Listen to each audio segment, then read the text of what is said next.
호세아서 6장 1절에서 3절입니다. 호세아서 6장 1절에서 3절 말씀. 자, 다시었죠? 우리 같이 한 목소리 읽겠습니다. 오라, 우리가 여호와께로 돌아가자. 여호와께서 우리를 찢으셨으나 도로 낫게 하실 것이요 우리를 치셨으나 싸매어 주실 것임이라. 여호와께서 이틀 후에 우리를 살리시며 셋째 날에 우리를 일으키시리니 우리가 그의 앞에서 살리라. 그러므로 우리가 여호와를 알자. 힘써 여호와를 알자. 그의 나타나심은 새벽빛같이 어김없나니 비와 같이 땅을 적시는 늦은 비와 같이 우리에게 임하시리라 하니라. 아멘. 기도합시다. 하나님 감사합니다. 주께서 사랑하는 종들 이렇게 잘 치유해 주시고 또 우리가 기독해 하심을 감사합니다. 하나님, 이제 항암 치료받고 있는 노은주 권사님, 백석현 집사, 하나님 주께서 붙들어 주시옵소서.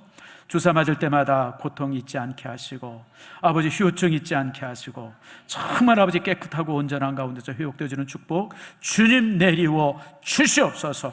권능의 손으로 주님께서 만져주시고 어루만져 주셔서 정말 아버지 하나님 이번 기회에 큰 하나님의 은혜를 깨달을 수 있는 귀한 종들 되게 해 주시옵소서. 아버지 임미 집사가 화요일날 이제 수술 예정에 있습니다. 하나님 소망합니다. 수술하지 않고 아버지의 순산할 수 있도록 복을 내리워 주시옵소서. 아버지 그 태 속에서 2주간 아이 잘 주께서 더욱 지켜주셔서 큰 문제 없이 아버지 하나님 이렇게 순산하는 은혜 주님 내리워 주시옵소서. 혹이나 아버지 하나님 수술하게 한다 할지라도 아버지 하나님께서 권세로 붙들어 주셔서 아버지 하나님 정말 산모와 자녀 모두가 다 안전하고 든든하고 복될 수 있도록 주님 은혜 내리워 주시옵소서. 오늘 이 시간 말씀을 듣습니다. 주의 모든 말씀이 우리를 새롭게 하는 축복 주님 내리워 주시옵소서. 감사드리고 예수님의 이름으로 기도드립니다. 아멘. 우리 교회는 참 좋은 교회예요. 여전히 이렇게 또 아기 낳고 참 여러분 여전히 아기 낳고 또 결혼도 합니다. 선화가 다음 주일에 또 이제 다음 달에 결혼이죠. 참 얼마나 참 이렇게 좋은 일인지 모르겠어요. 근데 제가 이제 결혼에 주례를 할 때마다 항상 제가 하는 말이 있어요. 아마 제 주례사를 들으신 분은 기억날 거예요. 제가 뭐라 그러냐면 이제 신부가 먼저 들어오고 신랑이 들어서 둘이 딱 서잖아요. 그럼 제가 주례사 첫 마디가 뭐냐면 지금 들어온 마음은 그대로 평생 사세요. 제가 그럽니다. 여러분 결혼식에 들어올 때 여러분은 어떤 마음 가졌어요? 내가 저런 곳에 이렇게 잘 꼬셨지. 그러고 들어온 사람 하나도 없을 거예요. 들어오면서 내가 정말 내 남편 그리고 내 아내 내가 정말 사랑하고 내가 정말 건강한 가정 이루고 아마 이제 이런 마음을 가지고 이제 이게 다 들어왔어요. 근데 그 마음을 평생 잊지 않고 살면 그리고 그 마음대로 살면 가정에 문제가 없어요. 왜 문제가 생기겠어요? 여러분 그렇게 되어지면요 여러분 못 넘어설 장벽이 어디 있고 회복 못할 일들이 어디 있겠습니까? 근데 이제 이렇게 결혼 생활에 있어서 문제가 생기는 것은 그런 초심을 잃어서 그래요. 살다 보니까 자꾸만 안 좋은 거 보이는 게 그게 안 좋은 게 보이는 게 안 좋은 게 있어서 보이는 게 아니라 그런 것을 발견한 눈이 문제예요. 여러분들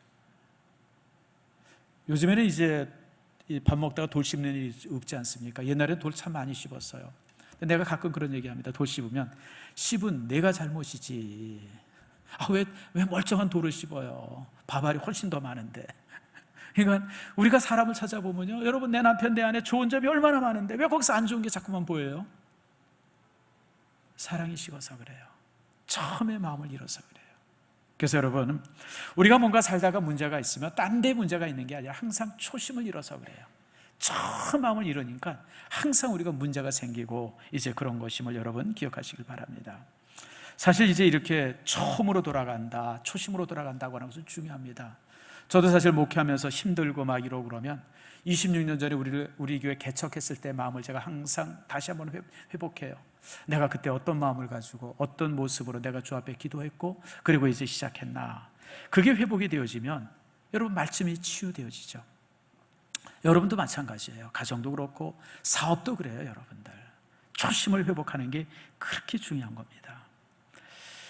사실 이제 이 부분은 우리 신앙 안에 있어도 굉장히 중요합니다. 오늘 우리가 읽은 게 6장 1절 아닙니까? 오라 우리가 여호와께 돌아가자. 참 이 부분 우리가 읽었는데 이 부분도 신앙의 초심으로 돌아가자는 거예요. 신앙의 초심으로 돌아가자. 이제 그 말씀인데 여러분 이 부분을 우리가 이제 함께 오늘 나눕니다. 지금부터 500년 전에 이제 유럽은 절망의 시대였었어요. 여러분 이게 이제 오늘 이 시간 제가 조금 공부하겠어요. 여러분들이 고등학교 때 배웠던 세계사 시간을 잠깐 이제 여러분들에게 소개합니다. 사실 유럽의 진정한 문화는 그리스와 로마의 문화입니다. 그게 지금부터 3000년 전부터 2000년 전까지 약 한 1500년간 지속되어진 문화가 진짜 유럽의 문화입니다. 진짜 유럽의 문화예요. 이제 그리스 문화는 지금부터 한 3000년 전에 시작이 됐고 로마는 지금부터 한 2500년 전부터 시작이 되어졌죠. 그러면서 이제 이렇게 그게 이제 진짜 유럽의 문화예요. 그게 오리지널 유럽의 문화예요.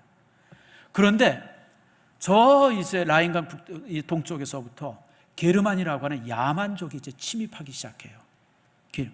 뭐 훈족도 오고, 그 다음에 이제 프랑크족도 오고, 또 게르만족도 오고, 고트족도 오고, 무슨 뭐 이런저런 족들이 와가지고 로마를 침입을 하는 겁니다. 그래가지고 뭐 로마를 침입해가지고 그냥 로마가 그냥 막 이제 고통받죠. 그러다가 여러분들 결국 이제 한 500년 전에, 1500년 전에 기원 5세기죠. 제 400 몇 년인지 기억은 안 나는데 이 소로마 제국의 황제가 암살을 당하면서 소로마 제국이 완전히 사라집니다. 무너져요. 그러면서 유럽 전체가 이 게르만족들에 의해서 나라가 세워져요. 근데 이 게르만족이 여러분 알다시피 무식한 놈들 아니에요. 이게 아주 불쌍 놈들이에요. 이게 진짜 그냥 아주 그냥 이 거친 사람이에요. 그러니까 로마의 문명이나 이런 건 전혀 관심 없고 그냥 다 쳐서 부셔, 다 쳐서 부셔. 건물 다 때려 부시고 조각품들 다 때려 부시고 그냥 로마에 오면 이 사람들이 하는 일이 로마를 침입하면 로마를 그냥 다 때려 부시고 그리고 이제 가버려요.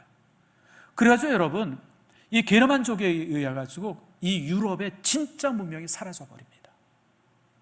그러면서 이제 그들이 이제 그 유럽의 북쪽에 프랑스나 뭐 독일이나 잉글랜드나 스페인 이런 데서 머물면서 이제 나라들을 하나씩 세워요. 그게 지금의 이제 뭐 스페인이라든지 뭐 프랑스라든지 독일이라든지 오스트리아라든지 스위스 이런 나라들이 이제 그때부터 이제 세워지기 시작하는 거예요. 근데 여러분 알다시피 이 사람들이 불쌍놈들이니까 뭐 문명이 될 게 없었죠. 여러분 프랑스 우리가 유명하다고 그러지만 프랑스 사람들이 숟가락 젓가락 쓴 게 이제 500년밖에 안 돼. 그전에는 다 손으로 먹었어요. 손으로. 다 손으로 먹었어요. 아더왕의 얘기가 지금도 수천 년 전 얘기가 아니라 여러분 아더왕 얘기가 여러분들 1000년 전 얘기입니다. 여러분들. 그러니까 유럽은요, 여러분 500년 전에는 유럽은 완전히 그냥 그래서 그 시대를 뭐라 그러냐면 암흑시대라 그래요. 저는 고등학교 때 어떻게 배웠냐면 교회가 유럽을 지배해서 암흑시대였다 그렇게 배웠어요. 나쁜 놈들이에요. 책을 어떻게 그렇게 써요. 여러분 야만족들이 유럽을 지배해가지고 유럽 전체 문명을 부셔버렸기 때문에 그때는 그냥 암흑시대였어요. 암흑시대. 유일하게 유럽의 문화가 남은 게 교회 하나 남았습니다. 그래서 이제 교회가 이제 이 전도하고 복음을 전도하면서 그래서 세워진 나라가 기독교를 믿는 나라들이 세워지면서 그래서 이제 이 교회가 이제 그 시대 때 그러나 어쨌든 간에 그 시대를 중세시대라고 그러는데 그 중세시대가 그래서 암흑시대였었던 거예요. 암흑시대. 그리고 그 암흑시대 때 이렇게 철저하게 문명을 파괴했는데 이 모든 문명들이 어디로 모였냐면 이집트의 알렉산드리아 이런 곳에 이제 이 문명들이 모여지기 시작했는데 이게 이제 무슬림들이 그 땅을 지배하기 시작하면서 실질적으로 중세시대 때 진짜 문명국은 무슬림들이 진짜 문명국이었었어요.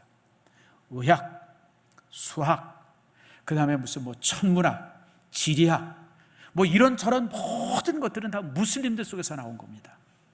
여러분 우리가 예를 들면 우리가 1, 2, 3, 4, 5, 6, 7, 8, 9, 10 이걸 무슨 숫자라고 그래요? 아라비아 숫자라고 그러잖아요. 아라비아 숫자. 아라비아 상인들이 쓰던 숫자예요. 그 다음에 우리가 수학의 공식이나 이런 걸 갖다가 뭐라 그래요? 알고리즘이라고 그러죠. 알고리즘이 여러분들 이슬람의 그 학자 이름에 알콰이정가라고 하는 사람의 이름을 따서 알고리즘이라고 하는 단어가 만들어진 거예요. 그 다음에 수학의 여러 공식들 이런 모든 것들이 사실은 유럽의 문명이 아니라 실제로 이슬람의 문명이었어요. 그 이슬람의 문명을 유럽이 가져오면서 유럽이 근세가 되어진 거예요. 자, 어쨌든 이제 이런 이 천년의 그런 어떤 이제 이 암흑 시대를 거치면서 나름대로 이제 또 유럽도 이제 이렇게 또 개화되기 시작하고 발전하기 시작했어요. 그러다가 지금부터 500년 전에 1400년도죠. 500년 전에 유럽에 세 가지 큰 사건이 일어납니다. 첫 번째 사건이 흑사병이에요. 흑사병. 유럽에 흑사병이 돌아요.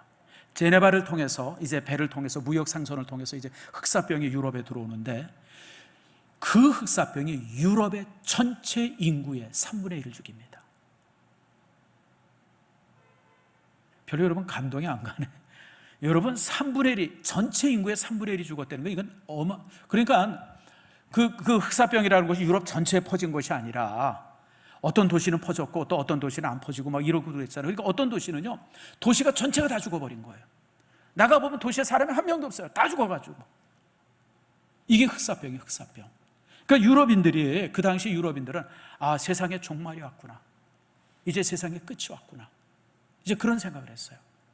두 번째 사건이 뭐냐면 이제 서로마 제국은 이제 한 1000년 그렇게 이제 한 1000년 전에 망했는데 동로마 제국은 기독교 국가거든요. 철저 기독교 수호 국가인데 이 동로마 제국이 무슬림에 의해서 멸망이 돼요.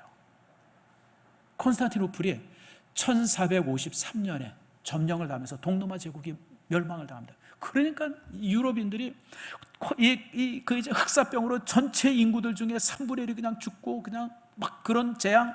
두 번째 기독교국이라고 생각했던 그리고 이제 기독교의 어떤 수호자라고 생각했던 그 이제 그 콘스탄티노플이 함락되면서 동로마 제국이 멸망당하는데 왜 멸망되냐면 무슬림들이 침략해서 멸망을 당한 거예요. 유럽인들 전체가 멘붕이 온 거예요. 이제 세상의 종말이 왔구나. 끝이 왔구나. 사실 여러분 지금은 이스탄불이라고 그러죠. 옛날에는 이제 콘스탄틴폴리스라고도 부르고 이제 그랬던 도시인데 여기는 이제 그 장벽이 1000년 동안 점령당하지 않던 장벽이에요. 그 데오도시우스라는 황제가 이렇게 이 성을 딱 쌓는데 이 성이 삼중성이 돼가지고 1000년 동안 한 번도 뚫려보지 않은 성이에요. 근데 그 성이 뚫려가지고 그 성이 뚫려서 그냥 나라가 망해버린 거예요. 그 유럽인들이 이제 드디어 세상의 종말이 왔구나. 세상의 종말이 왔구나. 그렇게 생각을 했어요. 그리고 더더욱 문제는 뭐냐면 교회가 문제인데 교회가 말도 못하게 썩었어요. 말도 못하게. 그 당시 500년 전에 천주교는요 이건 교회도 아니에요. 이 주교 자리를 돈을 주고 목사 자리를 돈 주고 사고 팔아요. 쉽게 얘기하면 신성교회 담임 목사로 온다 그러면 10억을 교황한테 주면 담임 목사로 와요. 충현교회 같은 큰 교회는 한 100억 정도 주면 담임 목사로. 그걸 교황이 돈 주고 팔았어요. 심지어는 돈이 또 모자르면 추기경 숫자를 늘려요. 추기경이 한 30명인데 한 60명 정도 되네. 60명 정도 되는데 이게 돈이 한 얼마 정도 필요하니까 추기경 숫자를 한 4명만 늘리자. 그래가지고 4명을 추기경을 인도해서 추기경 되는 사람한테 돈을 받았어요. 한 100억씩 받든지 뭐 그런 식으로. 또 무슨 이제 여러분 잘 아는 것처럼 무슨 면죄부 같은 거 팔고. 그리고 그 당시 이렇게 썩는데 어느 정도 썩었냐면 교황이 셋 있었어요. 교황이 아비뇽이라고 하는데 교황 하나, 로마의 교황 하나, 또 통합교황이라는 교황 하나. 그러니까 그냥 유럽 사회가 지금부터 500년 전에 1400년대죠. 1400년대에 그냥 유럽 사회가 완전히 진짜 애들 말 맞다는 개판이었었어요. 그리고 절망이었었어요. 절망의 시대. 이제 세상의 끝이구나. 세상의 끝이 왔구나. 막 이제 이런 절망의 시대가 왔어요. 그럴 때 이제 여러분 에라스무스라고 하는 사람이 뭐라고 얘기하냐면 오늘 우리가 읽은 이 성경에서 구호를 하나 만들어내요. 자, 오늘 우리가 읽은 뭐라래요? 오라 우리가 여호와께로 돌아가자 그랬잖아요. 하나님께 돌아가자. 이 말씀을 가지고 무슨 구호를 만드냐면 제가 오늘 여러분들에게 설교 제목으로 들었던 에드 폰테스라고 하는 문장을 라틴어로 만들어요. 에드라고 하는 단어는 무엇을 향한다. 영어로 말하면 to의 뜻이 있어요. to, 무엇을 향한다. 폰테스는 무슨 뜻이냐면 파운틴, 베이직, 어떤 기초라는 뜻이에요. 그러니까 에라스무스가 뭐라 하면 지금 유럽 사회가 이렇게 철저하게 절망 가운데 빠지고 그냥 이 종말적인 이런 상황이 되어진 것은 지금 우리가 그냥 너무 잘못돼서 그렇다. 그래서 우리가 다시 원래대로 돌아가야 돼요. 원래대로 근본으로 다시 돌아가면 우리가 회복될 수 있다. 그걸 이제 에라스무스가 얘기하기 시작했어요. 그게 이제 에라스무스가 에드폰테스라고 하는, 에라스무스는 신부였었습니다. 신부니까 성경을 읽다가 이 단어를 발견한 거예요. 다시 이 근본으로 돌아가자, 여호와께 돌아가자, 이 말씀을 가지고 근본으로 돌아가자고 하는 그런 말을 이제 만들어서 이제 이게, 그래가지고 이제 유럽인들이 이 말들을 듣고, 유럽의 많은 지식인들이, 그래 우리가 근본으로 돌아가자. 근데 근본으로 돌아가려고 가만 봤더니 자기들의 근본이 없는 거예요. 왜 근본이 없어요? 1000년 전에 로마를 멸망시키면서 그냥 다 태워버렸어. 하나도 남김없이 다 태워버렸어요. 그런데 기적 같은 일이 생겼어요. 무슨 일이냐면, 동로마 제국이 멸망당하면서 동로마 제국에 있었던 많은 학자들이 이태리로 이민을 왔어요. 지금 이제 아프가니스탄 사태랑 똑같은 거예요. 무슬림들이 들이닥치니까 기독교 학자들이 이게 있을 데가 없잖아요. 그리고 기독교 학자들이 책이라든지 이런 걸 다 싸가지고 어디로 왔냐면 이제 로마로 온 거예요. 그래가지고 이제 1000년 전에 학문들을 이제 공부하기 시작했어요. 그래가지고 유럽인들이 그때 뭘 알았냐면 플라톤이 자기들의 조상인 줄 알았어요. 아리스토텔레스가 있다는 걸 그때 알았어요. 프톨레마이오스가 있다는 걸 그때 알았어요. 탈레스가 있다는 걸 그때 알았어요. 그러니까 그냥 철저하게 파괴해가지고 아무것도 없었는데, 그 동로마 지역에서 많은 학자들이 오면서 그 학자들이 이제 책을 이렇게 가져오니까, 그때 이제 유럽의 학자들이 그 옛날에 1000년 전 책들을 이제 보기 시작한 거예요. 아니 세상에 아리스토텔레스가 있었대, 세상에 이런 사람이 있었네, 아니 플라톤도 있었대. 이래가지고 이제 그들 공부를 시작했어요. 또 하나 예술가들이 있잖아. 예술가들이, 특별히 이제 예술가들이 그 당시 이제 유명인데, 뭐 유명한 예술가들 있죠. 여러분, 그 미켈란젤로 있었죠. 또 유명한 레오나르도 다빈치 있었죠. 그 라파엘 있었죠. 이 세 사람이 이제 그 르네상스 시대의 3대 화가 아닙니까? 그 외에도 이 많은 그 학자들이 있었. 근데 이 사람들이 어느 날 이 로마를 이렇게 막 발굴하다가 땅 속에서 조각품을 하나 발견을 해요. 이게 이제 1500년 된 2000년 전 조각품이죠. 혹시 여러분이 시스터 성당에 가서 보면 이렇게 이 토르스라고 하는 거 혹시 보셨는지 모르겠어요. 다리 없고 팔 없고 목 없고 몸통만 이렇게 막 비뚤어져 있는 조각품 혹시 보신 분 있어요? 이 조각품을 발견한 거예요. 근데 미켈란젤로가 그 앞에서 너무너무 놀랐어요. 세상에 2000년 전에 어떻게 이런 조각품을 만들어? 처음 본 거야, 그런 조각을. 그러고도 얼마 안 있다가 또 땅을 파다가 비너스상을 발견했어요. 비너스상을. 여러분 비너스상 있죠? 이렇게 다리 묘하게 하고 있는, 이렇게, 근데 표현이 잘 안 되는데 그 유명한 비너스상, 그게 땅 속에서 또 발견이 된 거예요. 그래가지고 그 당시 예술가들이 와서 토르스 보고 만져보고, 거기 그 토르스에 보면 근육들이 얼마나 기가 막히게 표현되어 있어요. 세상에 우리 조상들이 이런 걸 만들었었구나. 그래가지고 예술가들이 그것들을 만지면서, 그리고 이제 2000년 전에 1500년 전에 이 그리스나 로마의 조각가들이 만든 그 조각들을 이제 공부하기 시작해요. 그래서 여러분 르네상스가 시작이 되어져요. 르네상스는 근본으로 돌아가자, 이 성경 말씀을 가지고 그들이 이제 그렇게 해서 이제 그 말씀 속에서 예전의 학문을 공부하고 또 이제 예전의 예술을 공부하고 이러면서 이제 15세기에 르네상스가 시작이 되어진 거예요. 그러면서 유럽이 지성의 국가가 되어져요. 그 전까지만 해도 불상놈의 국가였었어요. 매일 하는 게 술 먹고, 여러분 아까도 얘기한 것처럼 이 프랑스 요리가 세계 3대 요리라고 그러는데, 프랑스 사람들이 젓가락 쓰고 숟가락 쓴 지요 500년이 안 돼요. 그 전까지는 다 손으로 먹었어요. 손으로. 옛날 유럽 영화 보세요. 유럽 영화 보면 그냥 그 왕들이 그냥 손으로 막 고기 뜯고 이러잖아요. 숟갈 젓갈이 뭔지 몰랐어요. 접시도 뭔지 몰랐어요. 접시가 어디 있어요? 그냥 나무로 이렇게 된 거 그냥 거기다 놓고 그냥 막 이렇게 그냥 원신들처럼 살았죠. 그게 유럽의 500년 전이에요. 유럽의 500년 전에 그렇게 진짜 그냥 그랬었어요. 그런데 그 근본으로 돌아가자라고 하는 그걸 보면서 그들이 이제 거기서 공부하기 시작했고, 그러면서 이제 근데 여러분 이게 제가 왜 이 얘기를 이렇게 중요하게 하냐면, 이때 이 이야기를 에드폰테스라고 하는 얘기를 종교인이 듣기 시작해요. 신앙의 사람들이. 근데 여러분 그 당시 교회가 그냥 엉망이잖아요. 하나님은 살아계신데 왜 교회가 이렇게 엉망인가? 이게 도대체 무슨 문제가 있나? 그래서 우리가 다시 성경을 읽기 시작하자. 그래서 성경을 읽기 시작했는데, 그 당시 성경이 뭐냐면 벌게이트라고 하는 성인데, 라틴어로 헬라나 히브리어 성경을 라틴어로 번역한 성경이에요. 그게 벌게이트예요. 근데 이게 오류가 너무너무 많아요. 예를 하나 들면, 출애굽기에 보면 이제 모세가 이제 이렇게 산에서 이렇게 내려오는데, 모세가 이제 영광이 가득했다 그렇잖아요. 근데 그 영광이라고 하는 단어가 히브리어로 뿔이라고 하는 단어입니다. 뿔. 동물들은 뿔이 영광이잖아요. 소는 뿔이 영광이, 사슴도 뿔이 영광이잖아요. 그래서 영광이라는 단어와 뿔이라는 단어가 같은 단어예요. 근데 이제 벌게이트는 뭐라고 쓰냐면 뿔이 있었다, 이렇게 이제 번역이 된 거예요. 그 미켈란젤로가 그 말을 듣고 모세상을 조각을 합니다. 혹시 여러분 오늘 집에 가면 이제 인터넷을 통해서 모세상을 한번 찾아보세요. 미켈란젤로가 모세가 딱 이렇게 앉아서 이렇게 십계명을 쓰고 있는 장면이거든요. 글을 쓰고 있는 장면인데, 모세 머리에 뿔이 달렸어요. 그래서 미켈란젤로는 그 벌게이트 이 성경을 읽으면서 그냥 모세가 산에서 내려오면서 뿔이 달렸구나, 그래서 뿔을 이렇게 조각을 했어요. 뿔을 조각해서. 근데 성경을 읽어보니까 그건 뿔이 아니라 영광이에요. 영광.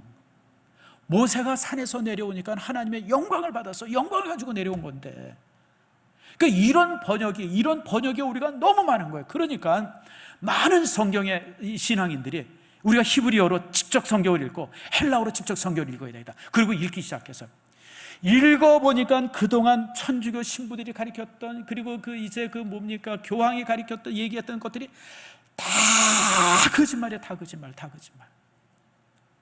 면죄부가 어디 있어요? 성경에 면죄부라는 말이 어디 있어요? 교황이 만들어낸 말이에요. 연옥이라는 말이 어디 있어요? 연옥이. 그런 말이 어디 있어요? 또 이렇게 신부한테 고해성사한다는 말이 어디 있어요? 세상에 어디, 여러분 성경 어디에 고해성사라는 말이 나와요? 성경 어디에 자기 죄를 가지고 제사장한테 가서 자기 죄를 고백하고 그런 말이 어디 있어요? 모든 고백은 누구한테예요? 하나님께 하는 거지. 그러니까 성경을 읽다 보니까 그냥 거짓말 투성인 거예요. 그래가지고 마틴 루터가 성경을 읽으면서 천주교가 잘못 가르쳤던 거짓말들을 일일이 쭉 쓰기 시작했어요. 썼더니 몇 가지가 나오면 95가지가 나와요. 95가지. 한 가지가 아니라 두 가지가 아니라 95가지가 나와요. 그래서 95개의 반박문을 써가지고, 그 당시 이제 마틴 루터가 비텐버그 대학의 교수였었는데 자기 대학 정문에다가 95개를 딱 써가지고 딱 거기다 붙여놨어요. 이거 해명해라. 왜 지금까지 신부들이, 왜 지금까지 이 교황들이 왜 이런 거짓말이냐, 성경에 있지도 않은 말 왜 이렇게 써서, 왜 이렇게 주장해가지고 그래가지고 그랬느냐. 거기에서 이제 여러분 종교 개혁이 시작이 되어져요. 재미없어요? 여러분, 제가 지금 여러분에게 드렸던 이 말씀은요, 유럽의 역사라든지 우리 기독교 역사에 있어서 가장 중요한 지점이에요. 종교 개혁이 왜 있었느냐? 사실 그냥 종교 개혁이 있었다, 그냥 천주교가 타락해서 있었다, 우리가 거기까지만 배워요. 아니요, 여러분들. 마틴 루터나 그 당시 신앙인들이 성경을 다시 읽기 시작했어요. 성경을 에두 폰테스예요. 성경으로 돌아가자. 신부가 가르쳐준 말, 교황이 선언한 말, 그거 다 소용없어. 그거 말고 하나님께서 우리에게 직접 말씀하신 그 성경을 우리가 직접 읽고 거기서 이제 시작하자. 그래서 종교개혁이 시작이 되어진 거예요. 그게 지금 우리 장로교예요. 요한 칼빈도 동일해요. 그래서 여러분, 다시 본래대로 돌아간다고 하는 것이 여러분 이만큼 중요하다고 하는 거 여러분 기억하세요. 여러분 사실 그래서 유럽은요, 그 전까지만 해도 야만의 나라였었어요. 500년 전까지만 해도 유럽은요 정말 신화의 나라였었어요. 신화의 나라. 그러다가 여러분 이 유럽인들이 이제 자기 조상들의 학문들을 읽기 시작하고 그걸 공부하기 시작하면서 유럽인들이 확 달라지기 시작했어요. 계몽이 되기 시작한 거예요. 그래서 르네상스가 지나면서 계몽시대, 이런 게 이제 바로 이렇게 예전의 학문들을 다시 공부하면서, 우리 신앙도 마찬가지예요. 지금까지 천주교가 가르쳤던 그 말도 안 되는 거짓말들을 듣다가 이제 신앙인들이 이러면 안 된다, 다시 본래로 돌아가면서 종교개혁이 일어나면서 여러분 우리 프로테스탄트, 여러분 우리 이제 개신교회가 시작이 되어진 겁니다. 그러면서 이제 천주교도 뭐라냐면 반종교개혁이라는 걸 시작해요. 우리가 이렇게 지적받고 이런 것에 대해서 우리가 책임이 있다. 우리 천주교도 개혁을 해야 된다. 그래서 천주교가 개혁을 합니다. 그러면서 이제 천주교가 그때 그 개혁을 통해서 지금의 천주교가 만들어지는 거예요. 그 전까지는 천교가 진짜 개판이었었어요, 여러분들. 자, 그런데 이제 여러분, 지금 우리가 참 힘든 시대 아닙니까? 이런 힘든 시대를 우리가 살아가면서 이게 진단을 잘못하면 문제가 심각한 거예요. 그러니까 보니까 각 나라마다, 여러분 지금 솔직하게 얘기하면 지금 우리가 사는 시대가 이 문화, 문명, 모든 것에 있어서 가장 발달한 시대예요. 우리 시대보다 더 발달한 시대가 어디 있어요? 학문적으로. 여러분, 책이 하루에 수천 권이 인쇄돼, 수천 권이 인쇄돼. 그리고 우리가 가지고 있는 지식의 양이 어마어마하게 커요, 어마어마하게 커. 근데 여러분, 문제는 뭐냐면 세상이 더 좋아지는 게 아니라 더 나빠지잖아요. 여러분, 종말의 시간이라는 게 있어요. 종말의 시간. 종말의 시간이 뭐냐면, 만약에 이 지구에 살고 있는 인간들이 핵가닥 해가지고 전쟁을 하는데 이거 그러면 지구가 얼마 만에 망하느냐, 얼마 만에 망하느냐. 쉽게 얘기하면 뭐 김정은이가 그냥 핵가닥 돌아가지고 미국에다 그냥 미사일을 그냥 핵미사일을 쏜다든지, 뭐 그냥 미국이랑 중국이 한번 그냥 핵을 가지고 한번 서로 공격한다든지, 뭐 이렇게 이제 핵가닥해서 전쟁이 나면 이제 몇 분 만에 망하느냐, 이게 종말의 시간이에요. 예전은요, 종말의 시간이 한 6분, 7분 그랬어요. 근데 지금은 종말의 시간이 몇 분인지 아세요? 4분이에요, 4분. 4분이 채 안 돼요. 4분 만에 이 땅의 지구에 살고 있는 모든 인간이 멸종될 수 있다. 그게 종말의 시간이에요. 자, 여러분 생각해 보세요. 지금보다 발달된 시대가 어디 있어요? 지금보다 과학이 모든 부분에서 완전한 데가 어디 있어요? 그런데도 불구하고 인류는 점점 더 종말의 시간이 짧아지는 거예요. 점점 더 종말의 시간. 이게 왜 이럴까? 이게 왜 이럴까? 그러니까 학자들마다, 과학자들마다 이게 왜 이러냐고 여러 문제들을 찾아가고 이런저런 답을 내요. 우리나라 대통령도 뭐 이런저런 답을 내는데 답마다 이게 오답이 돼가지고 그냥 우리 더 살기 힘들어지잖아요, 지금. 근데 여러분, 우리나라 대통령보다 세계 모든 사람들이 그래요. 모든 나라 대통령들이 답을 내는데 답마다 정답이 하나도 없어요. 정답이 하나도 없어. 그냥 계속 오답만 내니까 지금 나라가 지금 여러분, 아프가니스탄 사태도 한번 가만히 보세요, 여러분들. 나름대로 미국이 정답을 냈다고 해서 딱 철수를 했는데 지금 아프가니스탄은 지옥이잖아요, 지옥. 정답이 아니라 오답 중에 오답을 낸 거예요, 지금. 그냥. 제가 여러분 2달 전에 아프가니스탄에서 기독교인들 처형하는 장면, 여러분 제가 영상을 한번 보여드렸죠. 끔찍해. 그냥 사람 쭉 모르고 그 자리에서 그냥 총으로 그냥 모든 사람들 나와서 구경하라고 그러고. 이런 일들이 지금 그냥 막 벌어지고 있는 거예요. 정답인 줄 알았더니 다 오답이에요, 다 오답. 근데 여러분, 2500년 전에 호세아 시대 때도 이런 일이 있었어요. 그러니까 나름대로 정답을 찾으려고 그냥 이 방법 찾고 저 방법을 찾는데 아무리 찾아도 정답이 없는 거예요. 정답이 없어요, 여러분. 근데 호세아가 정답을 발견하죠. 그 정답이 뭐냐? 호세아서 4장 6절입니다. 자, 성경 한번 다 찾아봅시다. 호세아서 4장 6절 말씀. 자, 한번 같이 읽겠습니다. 시작. 내 백성이 지식이 없으므로 망하는도다. 내가 지식을 버렸으니 나도 너를 버려 내 제사장이 되지 못하게 할 것이요, 내가 내 하나님의 율법을 잊었으니 나도 내 자녀들을 잊어버리리라. 바로 이거예요. 하나님에 대한 지식을 잃어버린 것이 정답이에요, 하나님의 지식.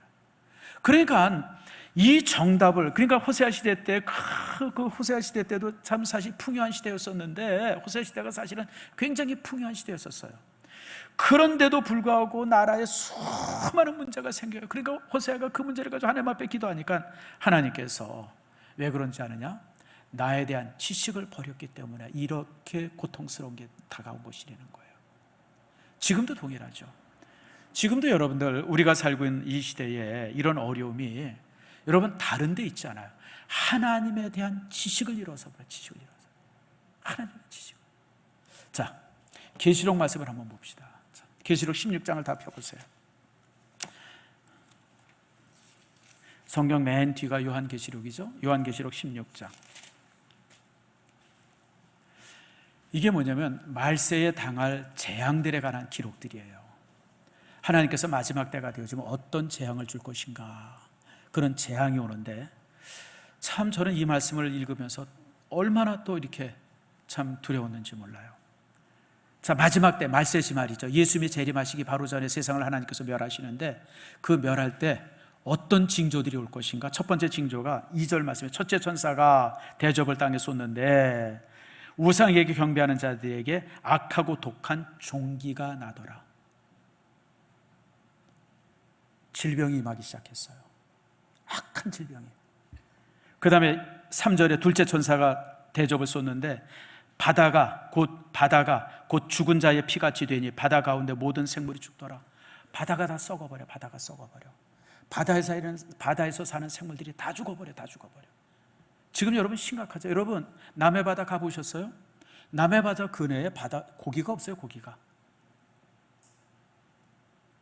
지금 오염으로 인해 가지고 지금 심각합니다, 여러분들. 여러분 참치회 좋아하시죠? 참치 비싸잖아요. 그거 먹지 마세요. 그거 먹으면 큰일 나요. 모든 참치가 순에 중독돼 있어 가지고요. 여러분 참치회 잘 먹고 좋아하는 사람들은 나중에 막 이게 삐뚤어져요, 여러분들. 그래서 제가 아는 목사님은 절대 참치회 안 먹어요. 순 중독 때문에 그래요. 지금 바다 심해는 순으로 완전히 오염돼 있어 가지고요. 이 참치가 이 수심이 깊은 곳에서 살잖아요. 그리고 또 바깥에 나오고. 근데 거기 있는 물고기 먹고 이러면서 수은 중독이 돼가지고 참치가 심각합니다, 여러분들. 뭐 바다에서 나는 게 다 좋다, 아니에요, 여러분들. 안 그래요. 그뿐 아니죠. 4절 말씀 보세요. 셋째 천사가 피를 쏟는데 강과 물의 근원을 쏟으며 피가 되더라. 강과 물이 오염이 돼가지고 피처럼 돼서 먹을 수 없는 곳이 되어져요. 여러분 이제 샘물 우리가 못 먹어요. 우리나라도 음용할 수 있는 샘이 그렇게 많지 않습니다. 이제 옛날에는 땅만 파면 거기서 물 나왔어요. 그래서 우리 우물물 많이, 제가 초등학교 다닐 때 고등학교 다닐 때도 우물물 먹었는데 이제 동네 우물 다 사라졌어요. 이제 우물물 못 먹어요. 어느 우물물도 못 먹어요. 오염돼서 지하수가 오염이 돼가지고 이제 먹을 수가 없어요. 그뿐 아니죠. 8절 말씀에 여러분 천사가 그 대접을 쏟음에 해가 권세를 받아서 불로 사람을 태우니라. 이게 갑자기 해처럼 큰 불이 터져가지고 사람들이 다 태워서 사라진다는 거예요. 뭐죠? 핵전쟁이에요, 여러분. 핵전쟁. 여러분 핵전쟁은 사람이 죽는 게 아니라 사람이 사라져버려요. 히로시마의 원자폭이 탁 터졌는데 반경 무슨 수십 킬로 안에는 사람의 흔적들이 한 명도 남은 게 없어요. 다 사라져버려서 증발이 돼버려요. 원자폭탄이 터지면 사람이 죽는 게 아니라 증발이 돼요. 지금 그걸 말하고 있는 거예요. 여러분 2000년 전에 요한이 원자폭탄을 어떻게 알았겠어요? 환경오염을 무슨 수로 알았겠어요? 수은 중독을 무슨 수로 알아요, 여러분들? 그런데 하나님께서 이제 멸망 때 이러이러한 징조가 보여진다고 환상으로 보여주니까 그걸 그냥 그 당시 언어로 이렇게 표현할 수밖에 없었던 거예요. 해가 친 것이 나타나서 사람을 다 사라지게 만들더라. 이게 얼마나 무서운 말씀이에요. 여러분 그뿐이 아니죠. 10절 말씀 보세요. 다섯 번째 천사가 대접을 또 쏟으니까 여러분 어떻게 해요? 또 이제 어두워지고 또 이제 아파서 자기 혀를 깨물고, 사람들이 아파서 자기 혀를 깨물고, 질병이죠. 이게 바이러스 질병입니다. 이제 종기가 아니에요. 질병이에요, 질병. 바이러스 질병입니다. 아파서 자기 혀를 깨물고 아픈 것이 막 종기로 말미암아 하나님을 비방하고, 이런 아픔이 지속되어지니까 하나님을 원망해, 하나님을 비방해. 지금 세계가 그렇잖아요. 여러분 이 코로나 바이러스로 인해서 교회가 얼마나 비난받아요. 이런저런 모습으로 그냥 교회가 하나님이 비난받아요.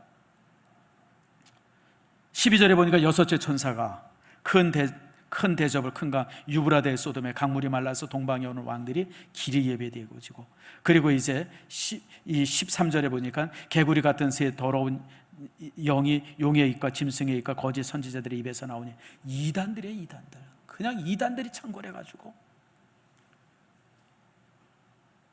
자 17절에 이제 마지막에 이 17절이 이제 되어지면 이게 이제 이 7번째 마지막인데, 이 마지막에 어떤 일이 생기냐면 7째 천사가 그 대접을 공주에서 쏟음에 큰 음성이 성전에서 보좌로부터 나서 이르되 들었다. 이제 그러면서 이제 여러분 몇 절을 보냐면 이 19절 말씀 보세요.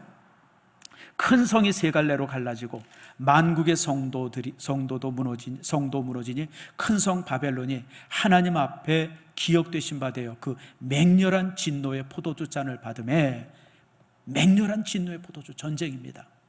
20절에 각 성도 없어지고 산악도 간데 없더라. 나라가 사라지는 거예요. 나라가. 아직 7째 재앙은 오지 않았어요. 근데 7째 재앙은 바로 이 유브라 대강의 왕들이 모이고 무깃도라고 하는 곳에, 아마겟돈이죠. 거기서 마지막 전쟁이 일어나게 되어지고, 그러면서 이제 인류가 멸망될 것이다.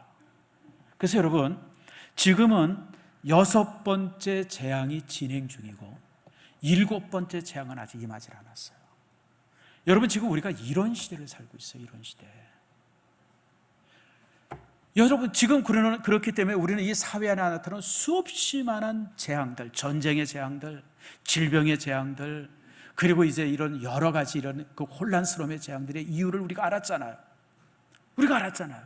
세상 사람들은 이것이 왜 이런 게 오는지 모르니까 수많은 처방을 하는데 원인을 모르니까 처방이 잘못돼요. 그러니까 더 많은 문제를 만들어요. 더 많은 문제를 만들어내. 근데 우리는 오늘 원인을 알았어요.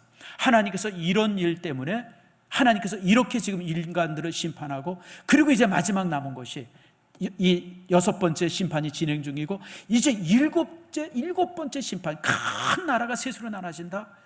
과거에는 이 말씀을 번역할 때, 해석할 때 소련이라 그랬어요. 소련이 셋으로 갈라지고 마지막. 근데 소련은 아니에요. 그래서 저는 이제 이게 혹시 중국일까? 중국이 셋으로 갈라져서 그러는 걸까?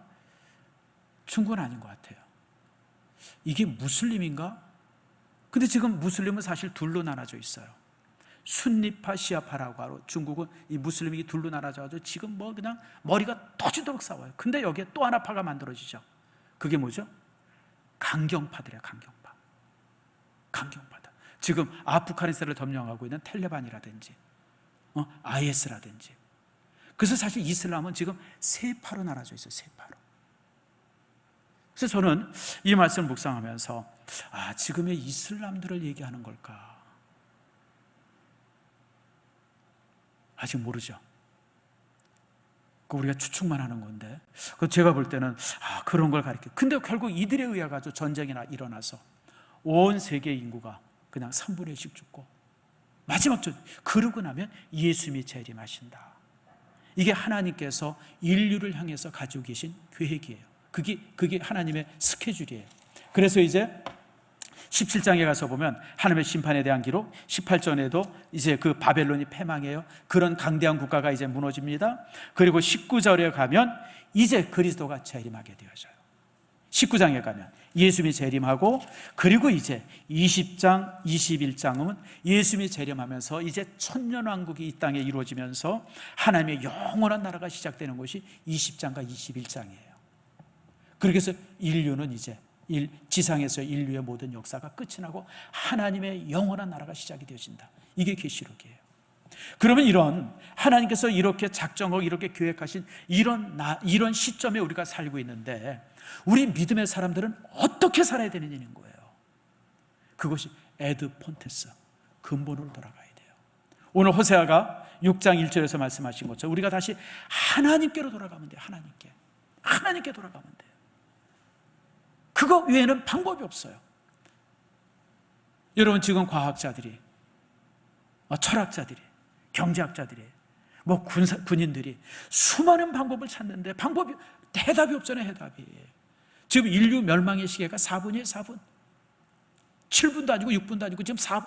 가장 짧아. 아차하는 순간에 인간이 멸망할 수 있다고 하는 것이 지금 여러분 세계의 모습인데, 이 모습 속에 우리는 어떻게 살아야 되느냐? 하나님께로 돌아가야 돼요. 그래서 호세아가 이제 오늘 본문의 말씀 다시 한번 봅시다. 호세아서 4장 6절 말씀 보세요. 한번 따라 합시다. 내 백성이 지식이 없으므로 망하는도다. 여러분, 이 말씀은 조금 이상하죠. 아니, 어떻게 이스라엘 백성들이 지식이 없나? 예, 여러분, 이게 다른 거예요. 세상의 지식은 머리에 있어요, 머리에. 하나님의 지식은 가슴에 있는 거예요. 자, 예를 들어 봅시다. 욥이 하나님을 알았어요, 몰랐어요? 욥만큼 하나님을 많이 아는 사람이 어디 있어요? 욥기서 1장부터 41장까지 보면 욥이 하나님에 관한 지식을 그냥 막 아무튼 폭포수같이 쏟아내, 폭포수. 근데 욥기서 42장에 욥이 뭐라는지 아세요? 하나님, 내가 지금까지 하나님에 대해서 귀로만 들었는데 이제는 내가 하나님을 직접 눈으로 봅니다. 다시 말하면 욥의 이전에 가졌던 지식과 그리고 욥이 지금 가진 지식은 하늘과 땅의 차이가 있어요. 내가 지금까지 들어서 지식으로 하나님에 대해서 무진장 많이 알고 있어요. 그거 다 소용이 없습니다. 내가 오늘 하나님을 경험했습니다. 욥이 그렇게 고백해요. 야곱도 마찬가지예요. 야곱도 하나님을 얼마나 많이 알아요. 야곱만큼 하나님을 많이 아는 사람이 어디 있어요? 여러분, 이삭을 통해서 하나님에 대해서, 또 야곱이 또 야복강에서 어딥니까? 그 베델에서 하나님의 오르락내리락 하는 거, 천사들이 오르락내리락 보고 약속도 받고 그러잖아요. 하나님에 대한 지식이, 근데 그렇게 하나님에 대한 지식이 많은데 야곱의 삶이 뭐였죠? 사기꾼이잖아요. 아버지 속이고, 형님 속이고, 삼촌 속이고, 마누라 속이고, 사기꾼이야, 사기꾼. 하나님의 지식이 아무리 많은데 소용이 없어요. 그런데 그 야곱이 야복강에서 천사와 씨름하잖아요. 하나님을 직접 경험한 거예요. 그 경험을 통해서 야곱의 인생이 완전히 바뀝니다. 야복강 사건 이후 야곱은 이제는 거짓말하지 않아요. 사기치지 않아요. 헤브론의 성자로 살아요. 이게 경험한 거예요. 제가 여러분 한 2년 전에 아퀴나스에 대해서 얘기했어요. 기독교 역사상 최고의 신학자가 아퀴나스입니다. 그 사람이 쓴 신학대전이라고 하는 책이 있어요. 제가 가지고 있는데 두꺼운 책인데, 그 두 권의 책인데 3권을 쓰려고 이제 준비 중에 있어요. 2권의 책을 쓰다가 저가 이제 미소를 집산하다가 하나님의 환상을 봐요. 하나님의 환상을 보면서, 그 놀라운 환상을 보고 나서 아퀴나스가 그때부터 침묵을 하기 시작해요. 수십 일 동안 한마디의 말도 안 하는 거예요. 한마디의 말도 안 하는 거예요. 이건 주변의 사람들이 너무 놀란 거예요. 아퀴나스가 그 당시, 아퀴나스는 스콜라 오브 처치예요. 교회의 아버지랬던 사람, 교회의 학자라는 이 별명을 가졌던 사람이에요. 사실 아퀴나스 이전과 아퀴나스 이후에 아퀴나스보다 훌륭한 신학자가 없어요. 우리가 가지고 있는 모든 신학도 사실은 아퀴나스에 의해서, 아퀴나스가 가지고 있는 신학에 근거하고 있어요. 그렇게 학자로 존경받는 사람이, 그리고 인정받는 아퀴나스가 그때부터 글을 쓰지 않아요. 그러니까 그 주변 사람들이 마음이 졸인 거예요. 아니, 아퀴나스, 당신이 이렇게 대단한 학자인데 말도 안 하고 글도 안 쓰고 이게 도대체 무슨 일입니까? 그랬더니 아퀴나스가 딱 한마디예요. 내가 지금까지 말하고 내가 지금까지 썼던 것은 지푸라기와 같았습니다. 지푸라기, 볏짚. 그래서 나는 더 이상 말할 수 없고 나는 더 이상 쓸 수 없습니다. 그리고 아무 말도 안 하고 아무 글도 쓰지 않다가 그렇게 결국 이제 나중에 죽습니다. 그러니까 아퀴나스가 대단한 신학이라고 그냥 막 어마어마한 글을 썼는데, 하나님을 경험하고 나니까 그 쓴 글이라는 게 그냥 지푸라기 봐도 못한 허접한 거예요. 허접한 거. 여러분, 이게 하나님을 경험하는 지식이에요. 이스라엘 사람들이 왜 무너지냐면 그냥 머리에 지식만 가지고 신앙이 있다고 생각한 거예요. 머리에 지식만 가지고. 그러므로 우리가 오늘 본문에 있는 말씀처럼 우리가 하나님을 알아야 돼요. 그래서 이 호세아 선지자가 오늘 6장 1절 말씀에 뭐라 그래요? 따라합시다. 오라, 우리가 여호와께로 돌아가자. 다시 말하면 하나님의 참된 지식을 갖자는 거예요. 하나님에 대해서 올바른 지식을 갖자는 거예요. 머리의 지식이 아니라 가슴의 지식을 갖자는 거예요. 에두폰테스, 다시 근본으로 하나님으로 돌아가자는 거예요. 그것이 뭘까요? 3가지입니다. 첫 번째로 예배로 돌아가야 돼요. 여러분, 우리가 힘써 알아야죠. 예배로 돌아가는 겁니다. 여러분, 우리가 예배가 회복이 되어져야 돼요. 여러분, 영상으로도 예배 드릴 수 있죠.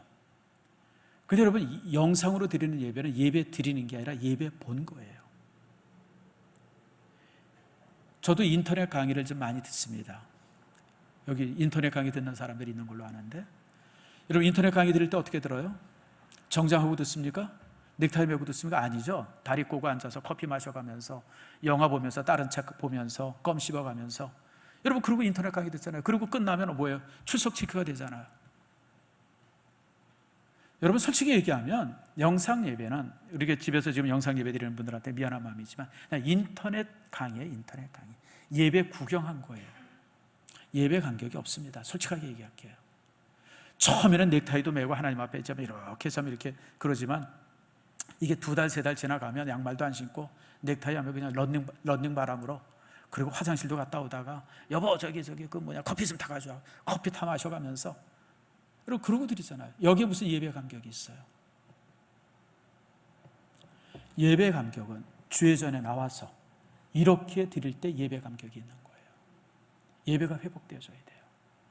정말 찬송 시간에 뜨겁게 찬송하고, 기도 시간에 정말 함께 기도하고, 헌금 시간에 우리가 정말 최선을 다해서 하나님 앞에 헌금하고, 예배 마치고 갈 때 성도들과 크게 우리가 포옹하고, 이게 예배 간격이 있지. 여기에 예배 회복이 있지. 그렇잖아요, 여러분들. 또 우리가 성경으로 돌아가야 돼요. 제가 보니까 올해는 작년보다 또 성경 있는 그 오직 성경으로 우리가 이제 일독하고 있는데, 작년보다 조금 덜해졌어요. 여러분 다시 성경으로 돌아가야 돼요. 또 우리가 기도해야 돼요. 기도해야 돼요. 여러분 우리가 기도하지 않고, 여러분 신앙의 기본이 기도인데, 기도라고 하는 것이 우리의 영적 생명이 하나님 앞에 이렇게 탯줄이 달린 건데, 기도는 탯줄이에요. 여러분들 기도는 탯줄이에요. 산모 뱃속에 아이가 있더라도 탯줄이 끊어지면 아이는 그 즉시 죽습니다. 그 전에 보니까 애가 출산되어질 때 탯줄이 목에 감긴 아이들이 있었어요. 나오다 죽잖아요, 여러분. 탯줄이 끊어지면 죽는 거예요. 우리 신앙인들이 기도가 끊어지면 신앙이 죽은 거예요, 여러분들. 사랑하는 성도 여러분, 내일부터 우리가 새벽 예배를 드려요. 저는 내일 새벽 예배부터 여러분들의 모든 신앙들이 다시 회복되기를 축복합니다. 여러분, 하나님께로 돌아오지 않으면 예배가 회복되고 기도가 회복되고, 또 우리가 정말 말씀이 우리 안에 회복되지 않으면 우리에게는 미래가 없어요. 솔직하게 얘기할게요. 그냥 무너지고 쓰러지고 다 망하는 거예요. 그러나 우리가 다시 회복이 되어지면, 다시 우리가 하나님 앞에 기도하기 시작하면, 오늘 성경이 뭐라 하는가? 6장 1절 말씀 봅시다. 오라 우리가 여호와께 돌아가자. 그러면 어떻게 한다고요? 여호와께서 우리를 치셨으나 우리를 도로 낫게 하실 것이요, 우리를 치셨으나 싸매어 주실 것이미로다. 주님께서 우리를 낫게 해주시고 치료해 주세요. 2절에 뭐라 그러니까? 여호와께서 이틀 후에 우리를 살리시며 셋째 날에 우리를 일으키시리니. 이틀 후에 셋째 날, 무슨 말이죠? 금방 시켜준다는 거예요. 2달, 3달이 아니라 바로 지금 시켜준다는 거예요. 어떻게 해주세요? 우리를 살리시고 우리를 일으켜주세요. 뿐만 아니라 3절 말씀에 보니까, 이렇게 우리가 여호와를 힘써 알게 되어지면 그의 나타나심은 새벽빛같이 어김없는 비와 같이, 땅을 적시는 늦은 비와 같이 우리에게 임하신다. 주의 축복이 임하시는 겁니다. 사랑하는 성도 여러분, 이제 내일부터 시작되어지는 새벽 예배 여러분들이 힘써 참석해 주시고, 또 이제 다음 주부터 되어지는 여러분 정말 회복을 향한 새 생명 축제 여러분들이 참석함으로 회복의 복을 얻기를 축복합니다. 여러분, 이렇게 그냥 되는 대로 살다가 하나님 나라 가는 게 아니라, 이 땅에 사는 동안 우리가 하나님 앞에 영광되게 살다가 하나님 나라 들어갈 때 정말 영광스럽게 가야 되지 않겠어요? 다시 우리가 근본으로 들어가는 축복이 여러분 속에 있기를 축복합니다.